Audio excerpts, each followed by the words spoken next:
이어서 추경과 관련해서 좀 말씀드리겠습니다. 면피 추경, 밑빠진 독 추경이 아닌 민생 추경, 경제 추경이 되어야 합니다. 추가 경정 예산의 편성과 집행은 효과가 중요합니다. 우리 당 오신환 원내대표는 추경이 알리바이용 면피성 예산이 되어서는 안 된다는 점을 강조했습니다. 잘못된 정책을 바꿀 생각은 않고 이미 실패한 정책에 구멍을 메우는 데 급급한 예산이 되어서는 안 되는 것입니다. 이미 추경 중독이라고 불리고 있는 문재인 정부의 회전문식, 땜질식 졸속 추경을 또 해서는 안 되는 것입니다. 추경의 내용을 보면 심히 우려스러운 부분이 많습니다.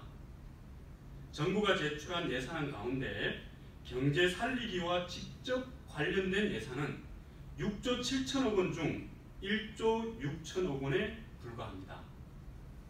상당 부분의 예산들이 정부의 정책 실패를 세금으로 틀어막기 위한 방편으로 제시되고 있습니다. 효과가 의심스러운 전시성 사업 예산들도 절비하기만 합니다.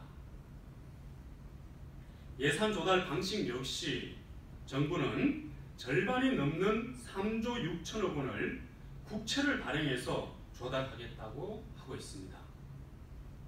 이미 문재인 정부의 재정 적자는 눈덩이 굴리기가 되고 있습니다. 이런 상황에서 어떻게 또 빚을 낼 생각을 하는지 참 답답합니다. 일단 써고 보자는 위험천만한 생각이 아니라면 이런 식으로 할 수가 없습니다. 정부 여당의 선심성 예산, 낭비성 예산을 위해 추경을 낭비할 수는 없습니다. 빚잔치 추경은 더더욱 안 될 소리입니다. 바른미래당은 음식의 소금처럼 꼭 필요한 추경이 되고 추경의 효과를 확실히 살릴 수 있는 짠내 추경을 진행할 것입니다. 국채 발행분인 3조 6천억 원은 삭감해야 합니다. 추경 목적과 직접 연관성 없는 사업, 본 예산의 단순 수요 확대 사업, 시급성 부족 및 끼워 넣기 사업 등은 제외해야 합니다. 미세먼지, 강원 산불, 포항 지진 후속 대책 등 시급한 재난사업 대책에 대해서는 재난대책 예비비에서 우선 집행되도록 하여 신속하고 적극적인 대응으로 차질이 발생하지 않도록 할 것입니다.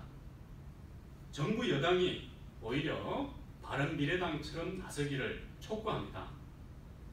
밑빠진 독에 물 붓듯이 추경을 사용하려는 생각부터 버려야 합니다.